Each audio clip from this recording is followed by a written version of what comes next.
જય માતાજી, હું કાભાઈ અમારી ચેનલ કરે ભવાડોમાં આપનું હાર્દિક સ્વાગત કરું છું। આજે હું એક વાતચીતમાં ભાગ લઈ રહ્યા છીએ।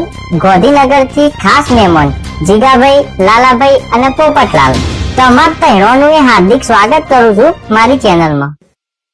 કાભાઈ, તમાર ચેનલમાં પેલી વાળ ઉગાડવાની જાહેરાત આવે છે, ખબર છે?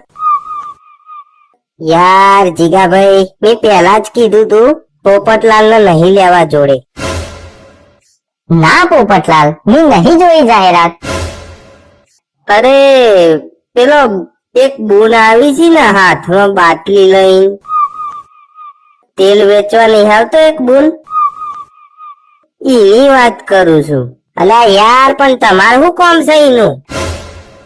યાર લાલા, મારે એ તેલ લેવું છે, તે થયું કઈ આયા છીએ તે તેલ લેતા જઈએ, અને કાભાઈની શરમ અડે તો ભાવમાં થોડું વ્યાજબી કરી આપો।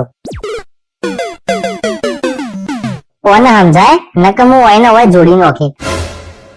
પોપટલાલ, બંધ કરો તો હારું હારું હેડ ને, તું કહું એમ રાખીએ। હા કાભાઈ, ચાલુ કરો પ્રોગ્રામ। હા તો જીગાભાઈ, લાલાજી, આજનો વિષય એ છે કે લગ્નમાં ચોલ્લો કરવો જોવો કે નહીં। પ્રોગ્રામ જોનારો, હવે તમે ચર્ચામાં ફોન ઉપર ફોન ઠોકી શકો છો। કાભાઈ, મારું કેવું એવું છે કે લગ્નમાં ચોલ્લો કરવો જોવે। શું કેવું જીગાભાઈ? ઓહો કાભાઈ, લાલાની વાત સાચી છે, ચોલ્લો તો કરવો જ પડે। અરે પોપટલાલ, તમારું શું કેવું છે? એ હું પછી કઉ છું, પેલા ચા બા તો મગાવો યાર। ભાઈ તઈ ચા લેતો આવજે। પોપટલાલ, ચા પી લીધી હોય તો? કાભાઈ જય માતાજી, હું ગાભાજી બોલું છું।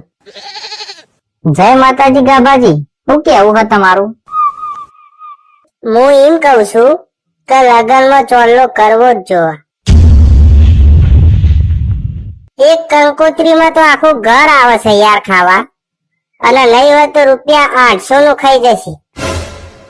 તો હું એમ કઉ છું કે 800 તો નહીં, પણ ₹100 તો ચોલ્લો કરવો પડે ને યાર। ગાભાજી, તમે ચર્ચામાં ભાગ લીધો એના માટે હું તમારો આભાર માનું છું।